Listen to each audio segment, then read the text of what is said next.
أعوذ بالله من الشيطان الرجيم بسم الله الرحمن الرحيم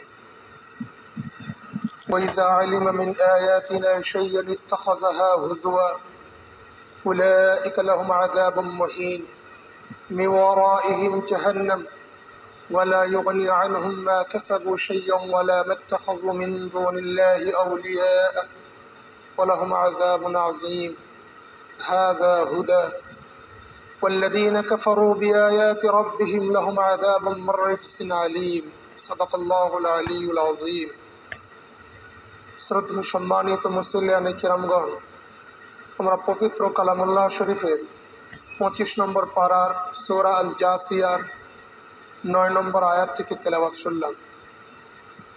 রব্বুল আলামিন সূরা জাসিয়ার প্রাথমিক আয়াতগুলির মধ্যে এবং আগত বেশ কয়েকটি আয়াতের মধ্যে তিনি তার কুদরতের কথা কিছু আমাদের শুনিয়েছেন। মাঝখানে আমরা গত শুক্রবারে যেখানে শেষ করেছিলাম সেই আয়াত নম্বর 8-এর মধ্যে আল্লাহ রাব্বুল আলামিন ঘোষণা দিয়েছিলেন, ইয়াসমাউ আয়াতিল্লাহি তুতলা আলাইহিম সুম্মা ইউসিররু মুস্তাকবিরান কাআল্লাম ইয়াসমাআহা। অনেক মানুষ তারা এমন আছেন যারা আল্লাহ রাব্বুল আলামিনের আদেশ আয়াতগুলো তারা শ্রবণ করেন, শোনেন, কিন্তু তারা নিজস্ব মতপথের উপরে, নিজের রীতি এবং নিজের কৃষ্টি কালচারের উপরে তারা জমে থাকেন। কোরআনকে তারা বোঝার পরেও শোনার পরেও মান্যতা দেয় না। অহংকার বশত তারা সেই পূর্বের অবস্থায় টিকে থাকে, কোরআনকে স্বীকার করে না। আল্লাহ তাদের সম্পর্কে আয়াত নিয়ে এসেছিলেন। আজকের 9 নম্বর আয়াতও ঠিক সেই গোত্র, সেই সম্প্রদায়ের জন্যেই। ওয়াইজা আলিমা মিন আয়াতিনা শাইআন ইত্তাখাযাহা হুজওয়া ওয়াইজা আলিমা মিন আয়াতিনা শাইআ। আল্লাহ রাব্বুল আলামিন বলছেন, যখন এই ধরনের মানুষ যারা সত্যকে পছন্দ করে না, সত্যকে ভালোবাসে না, তারা যখন জানতে পারে আমার আয়াতের মধ্যে কিছু জিনিস, মিন আয়াতিনা আমার আয়াতের মধ্যে, শাইআন কোনো বিষয়, কোনো জিনিস তারা জানে, আলিমা তারা বুঝে নেয়, ইত্তাখাযাহা হুজওয়া তারা যখনই শোনে যে এই কথা, এটা কে বলেছে, এটা কোরআন বলেছে, এটা কে বলেছে, এটা নবী মুহাম্মদ মুস্তাফা সাল্লাল্লাহু আলাইহি সাল্লাম বলেছেন, সঙ্গে সঙ্গে তারা বলে এটা তো মৌলবাদীদের কথা, এ মানা যায় না। যখন সেই কথাই আমরা দেখি অন্য কেউ বলছেন, তখন তারা সেটা মেনে নেন। যখন ডাক্তার বললেন হাঁচি লাগলে মুখে হাত দিতে হয়, কোনো কিছুতে হাত দেওয়ার আগে, বিশেষত ঘুম থেকে ওঠার আগে হাত ভালো করে ধুয়ে নিতে হয়, তখন আমরা বললাম এটা স্বাস্থ্যসম্মত, এটা মানা যায়। কিন্তু আমরা যখন হাদিসে পড়লাম, হাদিস শরীফের মধ্যে আল্লাহ নবী সাল্লাল্লাহু আলাইহি সাল্লাম বললেন, লা ইয়াদখুলুল, কোনো মানুষ তার হাত যেন না দেয় কোনো বর্তনে, হাত্তা ইয়াগসিলাহা সালাসা, সে যেন 3 বার তার হাত ধুয়ে নেয়, অবশ্যই ঘুম থেকে ওঠার পরে, সে যেমনই হোক না কেন হাত ভালো করে 3 বার করে সে ধোবে, তারপরে তার মগ, তার বদনা, তার বালতি, সে কোনো কিছুতে হাত দেবে। আমরা বললাম এটা তো হাদিসের কথা, এটা তো মৌলবাদীদের কথা, এটা মানা যায় না, 1500 বছরের পুরাতন একটা কথা, নাউজুবিল্লাহ। সঙ্গে সঙ্গে তারা একে উপহাস করে। আমাদের ভাষায় আজকে মৌলবাদী চলে, এই জন্য এই শব্দগুলো, যুগে যুগে এই শব্দের পরিবর্তন হয়, তারা বিভিন্ন শব্দ নিয়ে আসে। তা আল্লাহ রাব্বুল আলামিন বলছেন, যখন তারা হাদিস এবং কোরআনের কথা শোনে, ওয়াইজা আলিমা যখনই তারা জানতে পারে, মিন আয়াতিনা শাইআ আমার আয়াতের মধ্যে থেকে কিছু, কোনো কথাই তারা জেনে নেয়, সঙ্গে সঙ্গে তারা কি বলে, ইত্তাখাযাহা হুজওয়া তারা আমার নবীর সেই হাদিস এবং আমার পবিত্র কোরআনের সেই আয়াতগুলো নিয়ে তারা তামাশা করে, তারা বিদ্রুপ করে। আল্লাহ রাব্বুল আলামিন বলছেন, উলাইকা এই সম্প্রদায় যারা সত্যকে স্বীকার করে না, তামাশা করে, হাসি ঠাট্টা করে, লাহুম আযাবুম মুহিন এদের জন্য খুবই হীন আযাবুম মুহিন। মুহিন মানে যে আযাব, শাস্তির মধ্যে অপমানজনক রয়েছে, অসম্মান রয়েছে। আমি এক ছাত্র, পড়া পড়েনি সে আমার ক্লাসে, তাকে আমি ক্লাসে বসে হাত দিতে বললাম, হাতে 2টো বেত মারলাম, শাস্তি। কিন্তু সেই ছাত্রকে যদি বলি মাঠে যাও, সমস্ত ক্যাম্পাসের সমস্ত ছাত্রছাত্রী তারা দেখতে পাচ্ছে, ওই মাঠে গিয়ে 2 বার কান ধরে উঠবোস করে আসো, এটাও শাস্তি, এটা হলো আযাবুম মুহিন, ন্যাক্কারজনক, অপমানজনক, তাকে তার সম্মান নিয়ে খেলা। আল্লাহ রাব্বুল আলামিন বলছেন, যারা আজকে কোরআন নিয়ে অপমান করে, কোরআন নিয়ে তামাশা করে, কালকে তাদেরকেও সেই শাস্তি দেওয়া হবে, সারা পৃথিবীর মানুষ তাদেরকে তামাশার চোখে দেখবে। উলাইকা আযাবুম মুহিন, লাহুম আযাবুম মুহিন, তাদের জন্য সেই শাস্তি রয়েছে। মিন ওয়ারাইহিম জাহান্নাম, এই শাস্তি তো হবেই, এরপরও তাদের জন্য রয়েছে জাহান্নাম। আল্লাহ রাব্বুল আলামিনের এই আয়াত, আল্লাহ আগে কি বললেন? অপমানজনক শাস্তির ব্যবস্থা তাদের জন্য আছে। আবারও তার পরের আয়াত নম্বর 10-এ তিনি বলছেন মিন ওয়ারাইহি, এর পরবর্তীতে আরো এক শাস্তি, সেটা হলো জাহান্নাম। যদি এই দুটো আয়াতকে আমরা পাশাপাশি রাখি আর সেই হাদিসগুলোকে আমরা পাশাপাশি রাখি, যে হাদিসের মধ্যে আল্লাহর নবী সাল্লাল্লাহু আলাইহি সাল্লাম বলছেন কাল কিয়ামতের ময়দানে এক শ্রেণীর মানুষ হবে, তাদেরকে আল্লাহ রাব্বুল আলামিন উপর করে ফেলবেন। ফেরেশতাদেরকে আদেশ দেওয়া হবে জাহান্নামে নিয়ে যাও। কোন শ্রেণীর মানুষকে হাঁটিয়ে নিয়ে যাওয়া হবে, আর কোন শ্রেণীর মানুষকে ফেরেশতারা পায়ে দড়ি বেঁধে, যেমন আমরা মরা পশু কুকুর মেকুরকে পায়ে দড়ি বেঁধে টানতে টানতে নিয়ে যায়, তাদের মুখ মাথা মাটিতে থাকে, কিছু মানুষকেও আল্লাহ ওইভাবেই নিয়ে যাবেন ফেরেশতাদের দ্বারায়, তাদের মুখ তাদের মাটিতে লেগে থাকবে, পায়ে রশি বেঁধে টানতে টানতে জাহান্নামে নিয়ে যাবে। আযাবুম মুহিন, এটা হলো অপমানজনক আযাব। আল্লাহ আমাদের সকলকে এই ধরনের কাজ থেকে হেফাজত করুন, ওই আযাব থেকে রক্ষা করুন। এবং তাদেরকে নিক্ষেপ করা হবে কোথায়? এরপরে আসছে জাহান্নাম। মি ওয়ারাইহিম জাহান্নাম, আল্লাহ রাব্বুল আলামিন বলছেন এর পরবর্তীতে তাদেরকে জাহান্নাম দেওয়া হবে। ওয়ালা ইউগনি আনহুম মা কাসাবু শাইআ ওয়ালা মাত্তাখাযু মিন দুনিল্লাহি আউলিয়া। পৃথিবীর মানুষ তারা ভাবে জেলখানায় বন্দী হবে, পুলিশ উঠিয়ে নিয়ে গেছে, থানায় রেখেছে, কোনো ভয় নেই। আমার বাড়ির মানুষ যখন আমার গ্রামের নেতা মন্ত্রী এমএলএ এমপি আরো কিছু, বা আমার ছেলে যখন আমার আলমারি খুলে বান্ডিল নিয়ে আসবে, বড়বাবু আমাকে ছেড়ে দিতে বাধ্য হবে, সে আমাকে আবার তার গাড়ি করে বাড়িতেই পৌঁছে দেবে। আল্লাহ রাব্বুল আলামিন বলছেন এটা পৃথিবীতে চলে, আখিরাতে না। লা ইউগনি আনহুম মা কাসাবু শাইআ, তারা যে উপার্জন করেছে দুনিয়াতে, তাদের এই কৃতকর্ম তাদের আখিরাতের জীবনে কোনো কাজে আসবে না। তার ধনদৌলত, তার মান সম্মান, তার ইজ্জত, তার পড়াশোনা, তার আরো কিছু, যে কটারই আমরা নাম বলতে পারি, আল্লাহ রাব্বুল আলামিন বলছেন এই সব কিছুই আখিরাতের জিন্দেগিতে কোনোই কাজে আসবে না। লা ইউগনি আনহুম, তার কোনো উপকারে আসবে না। মা কাসাবু, সে যা উপার্জন করেছে, মেহনত করেছে, শাইআন, বিন্দু বিসর্গও কাজে আসবে না। ওয়ালা মাত্তাখাযু মিন দুনিল্লাহি আউলিয়া, আল্লাহ ছাড়া তারা যাদেরকে অভিভাবক মেনে নিয়েছে, আল্লাহর নামাজের কথা মনে নেই, মসজিদের আজানের কথা খেয়াল নেই, মুয়াজ্জিনের ডাকের তাদেরকে একবারও সাড়া দেয় না, সে বারবার তাকে মুয়াজ্জিন ডাকে। এই তো মুয়াজ্জিনের ডাক নয়, এ তো আল্লাহর কোরআনের ডাক। আকিমুস সালাহ, নামাজ কায়েম করো, সেটা আমরা মুয়াজ্জিনের মুখের মাধ্যমে শুনছি। ডাক তো আল্লাহর, ওগো বান্দা তোমার উপর আমি নামাজ ফরজ করেছি, নামাজ সময়ে সময়ে। পবিত্র কোরআন শরীফের মধ্যে আল্লাহ রাব্বুল আলামিন এক জায়গায় বলছেন তোমাদেরকে সময়ে সময়ে নামাজ দিয়েছি, মুয়াজ্জিনও আযান দেন সময়ে সময়ে। সুতরাং মুয়াজ্জিনের ডাক, আজকে দেখতে সে মুয়াজ্জিন লাগছে, এর মাধ্যমে আমরা ডাক শুনছি আল্লাহ। যেমন আজকে আমরা টেপ রেকর্ডের মাধ্যমে আওয়াজ শুনি, আওয়াজ টেপ রেকর্ডের নয়, অন্য কারণ। স্পিকারের মাধ্যমে আওয়াজ শুনছি, আওয়াজ স্পিকারের নয়, অন্য কারণ। ঠিক তদরূপে আওয়াজ আল্লাহ। আজকে মুসলমানের সে আওয়াজের ডাক শোনার নেই, অবকাশ নেই, সুযোগ নেই। সে ডাকে লাব্বাইক বলে অন্য কারো, অর্থাৎ সে বকলমে যদি আমরা বুঝি, সে আল্লাহকে অভিভাবক, আউলিয়া, বন্ধু, অভিভাবক, দোস্ত, গার্জেন মানে না, সে অপরকে অভিভাবক মনে করছে যে ওর কাছে গেলে আমার সমস্ত সমস্যা সমাধান হবে, সে আমার সব দিক থেকে রক্ষা করবে। ধারণাগতভাবে পরিষ্কারভাবে আমরা তাকে মুশরিক বলতে পারি না, কেন তিনি কলমাও পড়েন।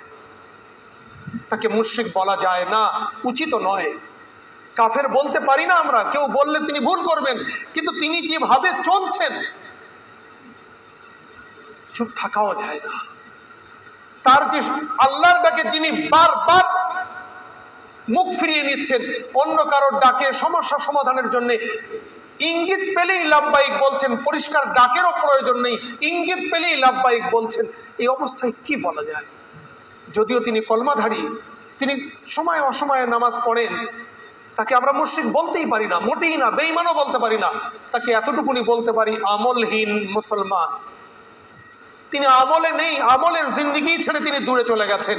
এই অনুশীলন, এই অভ্যাস যদি আজীবন কাল থেকে যায়, আল্লাহ রাব্বুল আলামিনের হাবিব সাল্লাল্লাহু আলাইহি সাল্লাম বলছেন এক শ্রেণীর মানুষ আছে যারা ঈমানের সাথে থাকে, সকালে ঈমানদার, বিকালে বেঈমান, বিকালে ঈমানদার, সকালে বেঈমান, মরণের সময় তারা বেঈমান হয়ে মারা যায়। এই অনুশীলন চলতে থাকলে ওই ভয় থেকে যায় আমাদের। একটা আশঙ্কা আসে আমাদের মনে, একটা ধাক্কা দেয় যে আমার মরণের সময়টা ঈমান এবং কালেমা নসিব হবে তো। এই ভয় আমাদের থেকে যায়, ভয় থেকে কিন্তু আমরা নিষ্কৃতি পেতে পারি না। তো আল্লাহ রাব্বুল আলামিন বলছেন, আল্লাহ ছাড়া যারা অন্যকে অভিভাবক বলে, সেই অভিভাবক তারাও কোনো কাজে আসবে না।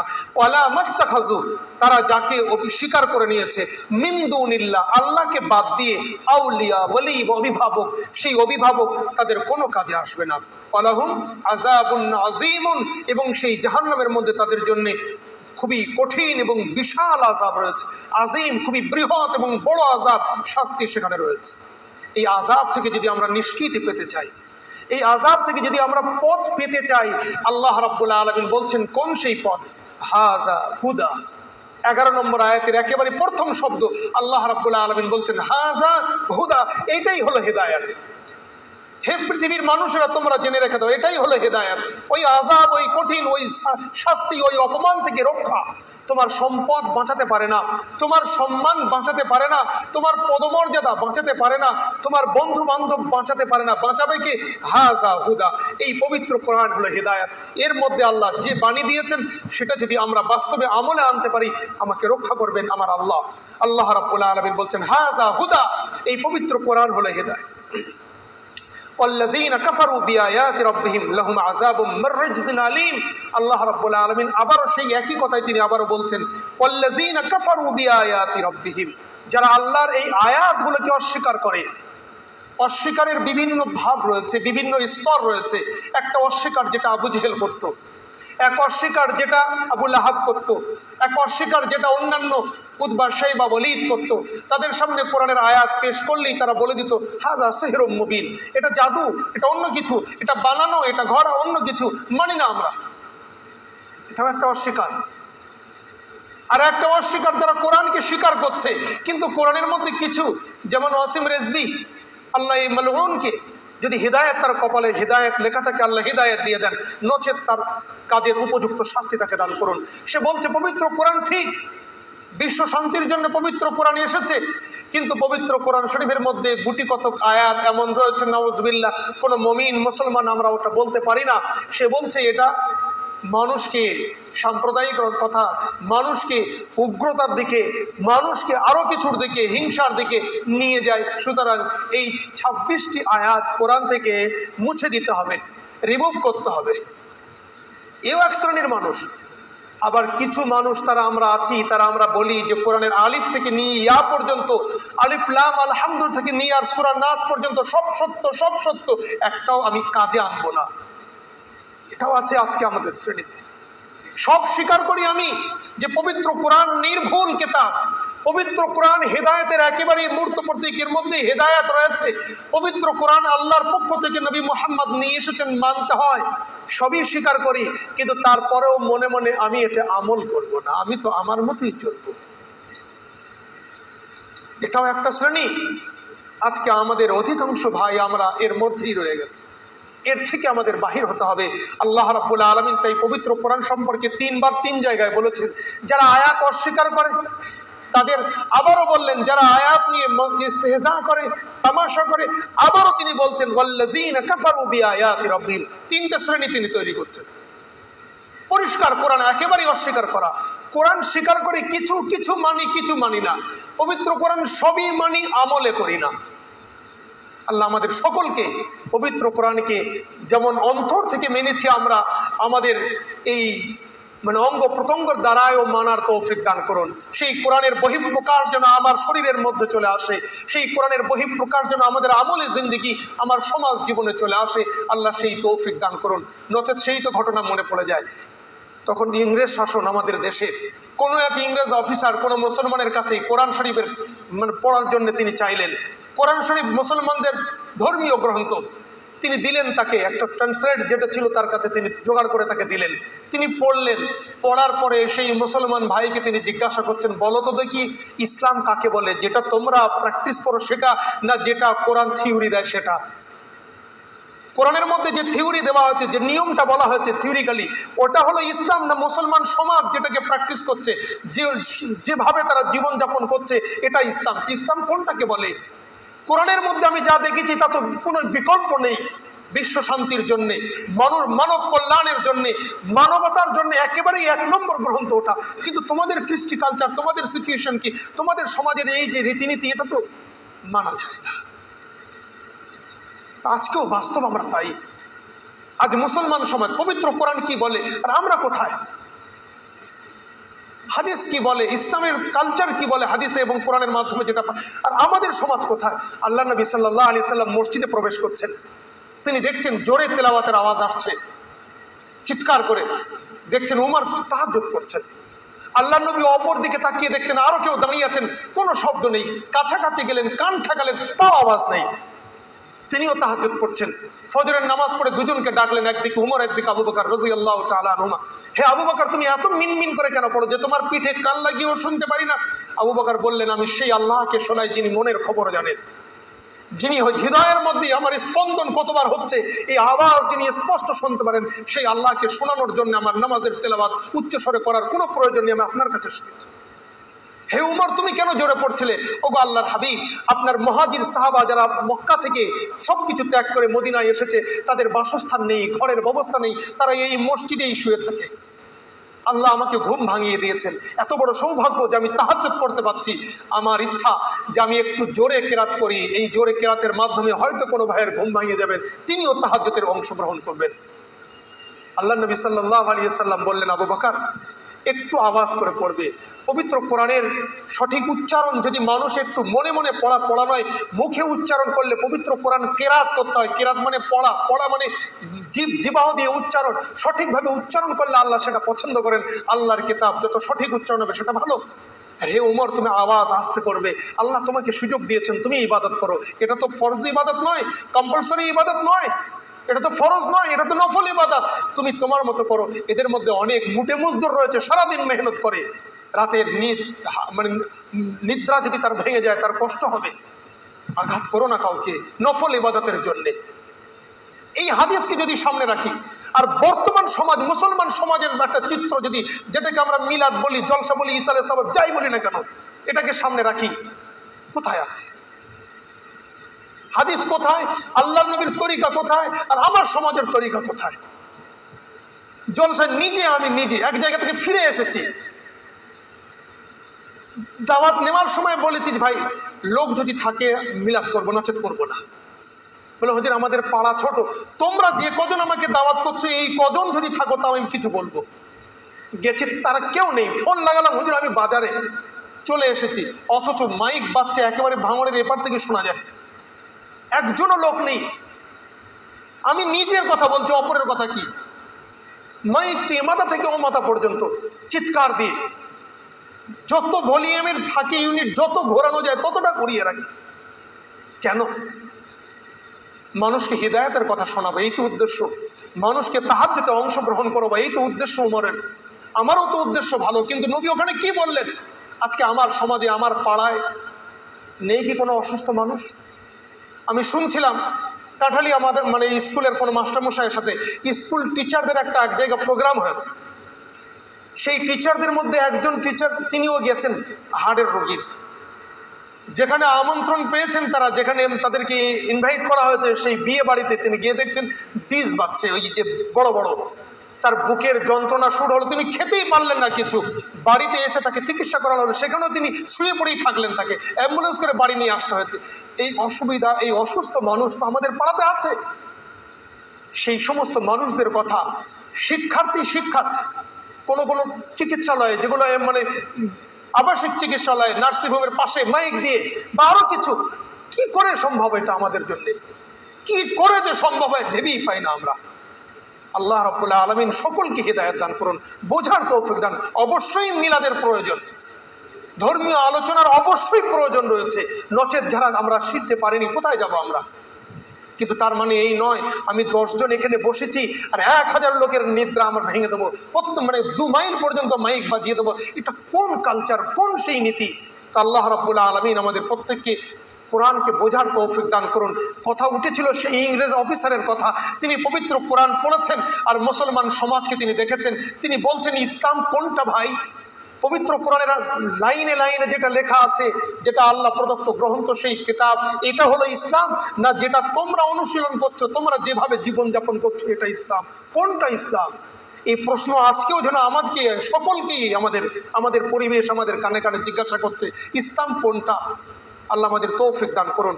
তো রব্বুল আলামিন তাই বলছেন, হাযা হুদা, এই কিতাব হলো হিদায়াত, এই কিতাবকে তোমরা অনুসরণ করো, যারা অনুসরণ করবেন তারা কামিয়াব। ওয়াল্লাযীনা কাফারু বিআয়াতি রাব্বিহিম, আর যারা আল্লাহর এই আয়াতগুলোকে অস্বীকার করে, লাহুম আযাবুম মির রিজজিন আলীম, তাদের জন্য খুবই কঠিন মর্মন্তুদ আযাব রয়ে গেছে। আল্লাহুল্লাযী সাখখারা লাকুমুল বাহরা লিতাজরিয়াল ফুলকু ফীহি বিআমরিহি ওয়া লিতাবতাগু মিন ফাজলিহি ওয়া লাআল্লাকুম তাশকুরুন। আল্লাহ রাব্বুল আলামিন এর পরের যে আয়াত, রূপ ও পরিবর্তন, সেই আয়াতগুলির মধ্যে আবারও তিনি তার কুদরত, তার ক্ষমতার কথা তিনি নিয়ে আসছেন। যে আল্লাহ রাব্বুল আলামিন মানুষকে বারবার বোঝান। অনেক সময় আমাদের সন্তান অবাধ্য হয়ে যায়, আমাদের ছেলেপিলে আমাদের কথা শোনে না, তখন আমরা তাকে শাসন করি, দু থাপ্পড় লাগাই, বকে দেই, আবার তাকে পাশে বসাই, খোকা তোর জন্যই তো এত কিছু, এটাই করেছি, ওটা করে দিয়েছি, এই করে দিয়েছি, তোকে এত কিছু দিলাম, এরপরেও তুই কি একটু ভালো পথে চলবি না? তাকে নরম ভাবে, তার উপরে আমার যে অনুগ্রহগুলো সেগুলো আমি তার সামনে তুলে ধরি, যাতে তার মনটা নরম হয়, সে আমার কথা শোনে। তা আল্লাহ রাব্বুল আলামিন ঠিক তদরূপ মানুষকে তিনি তিরস্কার করলেন। আমার কোরআনের আয়াত নিয়ে যদি তোমরা তামাশা করো তোমাদের শাস্তি রয়েছে। আবারও আল্লাহ রাব্বুল আলামিন স্নেহ করছেন, ভালোবাসা দিচ্ছেন। আল্লাহ তো তিনি, আল্লাহ আল্লাযী সাখখারা লাকুমুল বাহর, আল্লাহ তো তিনি যিনি তোমাদের জন্য অধীনস্থ করে দিয়েছেন, তোমাদের জন্য নিয়োজিত করে দিয়েছেন এই পৃথিবীর সমস্ত সমুদ্রগুলোকে, নদী নদ নদীকে, নালাগুলোকে, লিতাজরিয়াল ফুলক, যাতে করে এই নদীর উপরে তোমরা ওই নৌযান চালনা করতে পারো, জাহাজ, নৌকা, ডিঙি সবকিছু তোমরা নিয়ে ভাসতে পারো, ফি বিআমরি, আল্লাহর আদেশে, ওয়ালিতাবতাগু মিন ফাজলি, আর তোমরা এই নদীর মধ্যে আল্লাহর ফজল, আল্লাহর অনুগ্রহ অনুসন্ধান করতে পারো। ফজল বলতে এখানে অনেক মুফাসসিরিন তারা রুজির কথা বলেছেন। যেমন সূরাতুল জুমা 28 নম্বর পারায় আমরা দেখব আল্লাহ রাব্বুল আলামিন বলেছেন, যখন তোমরা জুম্মার নামাজ পড়ে নেবে, ওগো ভাই তোমরা পৃথিবীতে ছড়িয়ে পড়ো আল্লাহর ফজল অনুসন্ধান করার জন্য। ওখানে ফজল বলতে রিজিক, ব্যবসা বাণিজ্যের জন্য। তো এখানেও ফজল বলতে রিজিক, তোমরা সমুদ্রের মধ্যে মন্থন করবে, ঘুরবে, কেন? রুজির সন্ধানে। সেখানে মাছ শিকার করতে পারবে, আরো কিছু, এক জায়গা থেকে অপর জায়গায়, এক দেশ থেকে অপর দেশে তোমরা সফর করতে পারবে। লিতাবতাগু মিন ফাজলি ওয়া লাআল্লাকুম তাশকুরুন, এবং তোমরা আল্লাহর শুকরিয়া আদায় করতে পারবে। ওয়া সাখখারা লাকুম মা ফিস সামাওয়াতি ওয়া মা ফিল আরদি জামিআ, আল্লাহ রাব্বুল আলামিন বলছেন, আমি সেই আল্লাহ যে আল্লাহ তোমাদের আসমান এবং জমিনের মধ্যে যা কিছু তোমরা দেখো এবং শোনো সবকিছুকে নিয়োজিত করেছি তোমাদের কল্যাণের জন্য। আকাশ এবং জমিনের মধ্যে যত কিছু, যত সৃষ্টি আল্লাহ, সমস্ত সৃষ্টি আমাদের উপকার এবং কল্যাণের জন্যে। আমরা সকলেই জানি কেউটে সাপ আমাদের কামড়িয়ে দেয়, খুবই বিষধর এবং বিষাক্ত, ওর এক ছোবলে মানুষের জীবন শেষ হতে বাধ্য, আমরা স্বীকার করি। দুদিন আগে পর্যন্ত আমরা তাকে নৃশংসভাবে হত্যা করতাম, মেরেই দিতাম। কিন্তু আজকে আমাদের আল্লাহ রাব্বুল আলামিন ১৫০০ বছর আগে যে কথা বলেছেন, আজকে আধুনিক যুগে এসে মানুষ সেটা উপলব্ধি করছে। তারা বলছে, কোবরা দেখলেও, কেউটো দেখলেও মেরো না, খবর দাও বন দপ্তরে, বন দপ্তর থেকে মানুষ এসে তাকে নিয়ে জঙ্গলে ছেড়ে দেবে, এটা মানুষের উপকারে, ওর থেকে অনেক ঔষধ তৈরি হয়, মারা অন্যায়। এই সমস্ত জীবজন্তু এটা লুপ্ত প্রায়, এদেরকে হত্যা করা, এদেরকে মানা দেশের দণ্ডনীয় অপরাধ। এটা মানুষ নিয়ম তৈরি করেছে। ১৫০০ বছর আগে কোরআন বলেছে তোমাদের উপকার ওর মধ্যে রয়েছে। আজকে আমরা সেটা স্বীকার করছি এবং তাকে সংরক্ষণ দিচ্ছি। তো আল্লাহ রাব্বুল আলামিন বলছেন, ওয়াসাখখারা লাকুম মা ফিস সামাওয়াতি ওয়া মা ফিল আরদি, আল্লাহ রাব্বুল আলামিন আসমান এবং জমিনের মধ্যে যা কিছু তোমরা দেখো এবং শোনো সবগুলোই তোমাদের জন্য কল্যাণের জন্য নিয়োজিত করেছেন তিনি। ইন্না ফি যালিকা লাআয়াত, অবশ্যই আমার এই সৃষ্টির মধ্যে, সে ছোট্ট কীট থেকে নিয়ে, একটা পতঙ্গ থেকে নিয়ে, আর বড় থেকে একেবারে হস্তি, হাতি, আর তোমরা হোয়েল যা বলো, তিমি, যা কিছুই তোমরা বলতে পারো, এর সবের মধ্যে আমার নিদর্শন তোমরা পেয়ে যাবে। কিন্তু নিদর্শন পাওয়ার জন্য শর্ত হলো কি? লিকাওমি ইয়াতাফাক্কারুন, সেই জাতির জন্য যারা ওটাকে নিয়ে গবেষণা করবে, ওটাকে নিয়ে চিন্তা ভাবনা করবে, ওটাকে নিয়ে খুবই রিসার্চ করবে, আমাদের ভাষায় যদি আমরা বলি। কিন্তু আজকে আফসোস, শিক্ষা যদি পিছিয়ে থাকে তা আমরাই আছি। পৃথিবীর কথা বাদ দেই, আমাদের দেশে একটা রিপোর্ট পড়ছিলাম, যদি আমাদের দেশে ৫,০০০ পিএইচডি ডিগ্রিধারী এক বছরে বাহির হয়, তার মধ্যে 1% আমাদের জাতি থেকে আসে না। কোনো বিষয়ে যে কোনো সাবজেক্টের উপরে কথা বলেন, আপনি পিএইচডি করছেন, তিনি গবেষণা করছেন, তার উপরে অনেক রিসার্চ করছেন, তিনি গবেষণা করে তিনি একটা ডিগ্রি নেবেন, যে বিষয় হোক না কেন, সারা ভারতব্যাপী যদি 5,000 ছাত্রছাত্রী পিএইচডি করে, তার মধ্যে 1%, 5 জন মানুষ, মানে 50টা মানুষও মুসলমানের ছেলে হয় না। অথচ মুসলমানের কোরআন গত শুক্রবারও শুনেছি, এ শুক্রবারে বারবার আল্লাহ রাব্বুল আলামিন বলছেন লিকাওমি ইয়াতাফাক্কারুন, সেই জাতি সফল হবে, সেই জাতি আল্লাহর এই সমস্ত জিনিস থেকে তারা নিজেদের সমস্ত কিছু বাহির করতে পারবে, যারা গৌর করে, যারা চিন্তা করে, যারা রিসার্চ করে, গবেষণা করে। তো সেই গবেষণার মতো রসদ আমাকে নিতে হবে। তো আমি তো 1 পাস, আমি তো 8-এ গিয়ে দরজা একেবারে টাইট করে দিয়েছি, ছেলেকে পাঠিয়ে দিলাম ব্যাগের ঠুকতে। আল্লাহ আমার জাতিকে হিদায়াত দান করুন। শুধুমাত্র ইসলামী শিক্ষা যথেষ্ট নয়, ইসলামী শিক্ষা শিখতেও হবে, এই দুনিয়ার এই সমস্ত শিক্ষাগুলোও শিখতে হবে। ওই শিক্ষা না থাকলে আমি এখানে গৌর করবো কি করে, চিন্তা ভাবনা করবো কি করে? সৌরজগৎ নিয়ে কোরআনের আয়াত আসলে, সত্যি আমার কথাই আমি বলছি, সৌরজগতের উপরে যখন কোরআনের আয়াত আসে, আমি নিজে নিজে কামরায় বসে ভাবি আজকে এই আয়াত বাদ দিয়ে এর পরের আয়াত পড়ি কিনা। আমার ওই জ্ঞান নেই, কি আধুনিক শিক্ষার স্কুলের শিক্ষা আমি নিতে পারিনি। কেবল এই লাইনেই সেই সমাজ, সেই ব্যবস্থা আমাদের কাছে নেই যে আমরা দুটো শিক্ষা একসাথে নিয়ে এগিয়ে যাব। আর সেই মেধাও আমার নেই, আমার দুর্বলতা স্বীকার করতে মানে অসুবিধা নাই, ভয় পায়। কিন্তু ওই সৌরজগৎ নিয়ে আল্লাহ রাব্বুল আলামিন যাদেরকে জ্ঞান দিয়েছেন, যারা এদিকেও বড় বড় ডিগ্রি অর্জন করতে পেরেছেন পবিত্র করে, তারা তো সেই ব্যাখ্যা দেবেন। তো ওটাকেও আমাকে শিখতে হবে। কিন্তু আফসোস, কিছু ছেলে আজকে আমরা ওদিকে যাই, সংখ্যায় তারা অনেক কম হলেও কিন্তু এমন ভাবে যায়, ইসলামকে যেন বাড়ি রেখে দিয়ে, কোরআনকে ওই তাকে রেখে দিয়ে আমি স্কুলে যাই। এটাও তো ঠিক নয়। আপনাকে মাওলানা হতে হবে না, আপনাকে মুহাদ্দিস হতে হবে না, আপনাকে আরো বড় পীর সাহেব হতে হবে না। আপনি আধুনিক হন কিন্তু ইমানদার হন। আপনি একজন মুসলমান, পবিত্র কোরআন পড়েনাওয়ালা হন, যে পবিত্র কোরআনের কিছুটা আপনি তরজমা করে বুঝবেন, এটা তো হয়ে যাবেন। সেটাও কেন হবো না? এটা জাতির জন্য খুবই ভাবনার ব্যাপার যে যারা আমরা মাদ্রাসা লাইনে, তারা ভাবি স্কুলে যারা রয়েছেন শেষ হয়ে গেছে, ওদের কোনো ভবিষ্যৎ নেই, আখেরাত বলে কিছুই নেই, ওরা কি করছে, দুনিয়া নিয়ে পড়ে আছে, বেঈমান কাফেরের মতো হয়ে গেছে। উচিত নয় এটা বলা। ঠিক তদ্রূপ যারা আমরা স্কুলে রয়েছি, তারা এদেরকে আঙুল দেখিয়ে বলি এই নিয়ে 2 দিন পরে ঘরে ঝোলা ঝুলিয়ে ঝুলবে, এদের কি রয়েছে ভবিষ্যৎ, কিছুই নেই। এটা ঠিক নয়। মুসলমানের জন্য আল্লাহ রাব্বুল আলামিন এই আয়াত আমরা প্রত্যেক সময় বলি, রব্বানা আতিনা ফিদ দুনিয়া হাসানা ওয়া ফিল আখিরাতি হাসানা, ফিদ দুনিয়া হাসানা ওয়া ফিল আখিরাতি হাসানা। দুনিয়াতেও আমার কল্যাণ দরকার, আখিরাতেও আমার কল্যাণ দরকার। অবশ্যই এটা আমি স্বীকার করে নেই যে মাওলানা হবেন, বড় পণ্ডিত, ইসলামের মধ্যে স্কলার হবেন, এটা একটা বিশেষ শ্রেণী হবেন, সবাই না। কিন্তু ইসলামের প্রাথমিক জ্ঞানগুলো, নামাজের কটা ফরজ, কটা ওয়াজিব, কটা সুন্নত, এটা তো আমি জানবো না। আমার পবিত্র কোরআনের একটা রিডিং দেখে আমি পড়তে শিখবো না?